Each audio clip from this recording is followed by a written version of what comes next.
I've been driving trucks for nearly 15 years now. I had a delivery scheduled out of Texas heading into Arizona. I was hauling a load of kitchen appliances, nothing special. I'd done this route maybe a dozen times before. About 10 hours of road time if everything went smooth. It was late October. The days were shorter and the air was crisp. I liked night driving. Less traffic, more peace. But on this night, peace would be the last thing I found. I fueled up around 7 p.m. at a small truck stop just outside El Paso. The plan was to drive through the night, get to Phoenix before sunrise, unload, and grab a few hours of sleep in a motel before picking up my next haul. I checked my truck, my mirrors, the lights, routine stuff. Everything was good. I rolled onto the highway around 7:45 p.m., coffee in hand, radio humming. Around 11 p.m., I passed through a town called Deming. After that, it was just a long stretch of nothing. Desert on both sides, sparse lights in the distance. That's when I saw the first sign of something strange. Up ahead, about a half-mile down the road, I noticed a vehicle, hazard lights blinking. Looked like an old Ford pickup. As I got closer, I saw someone standing next to it, waving a flashlight. I slowed down. I'm not the type to ignore someone stranded, especially out in the middle of nowhere. I rolled down my window a little as I pulled alongside. It was a man, mid-30s, unshaven, wearing jeans and a flannel. Looked a little rough. "Hey man, I need a jump. Battery died," he called out.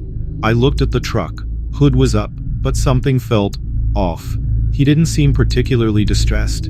No phone in hand, no urgency, just calm. Too calm. I told him I didn't have jumper cables on me, which was a lie. I always keep a set in the side compartment. But something in my gut told me not to stop. "All right, good luck," I said, giving him a wave as I pulled off slowly. That's when he shouted something that made my blood run cold. "You got a long night ahead of you, huh?" I hadn't told him I was night driving. I hadn't said a word about my route. I drove off, checking my mirrors constantly. About 20 minutes later, I saw headlights behind me. Same size, same shape, old Ford pickup. I was doing 70. They were keeping pace. Never passed me, never fell back, just sat in my blind spot. I changed lanes.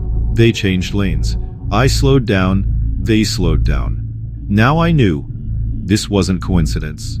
I grabbed my CB radio and tried to reach out to any truckers in the area. "Breaker, breaker, anyone out there near mile marker 132 on I-10 westbound?" Static.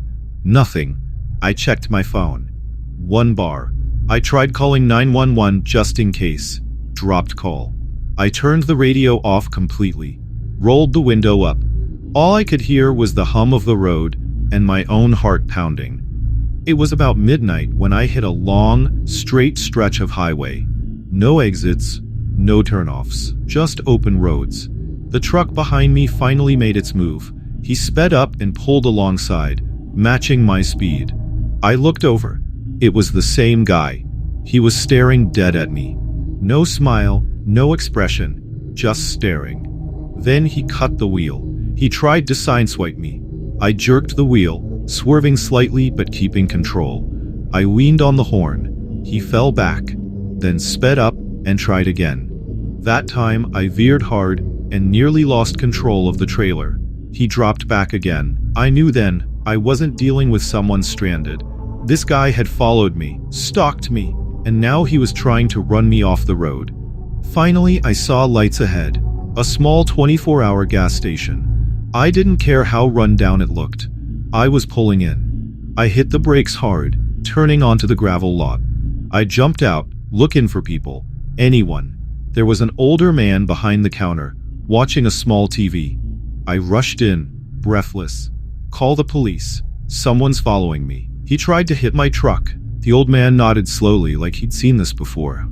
"You in the red Peterbilt?" I nodded.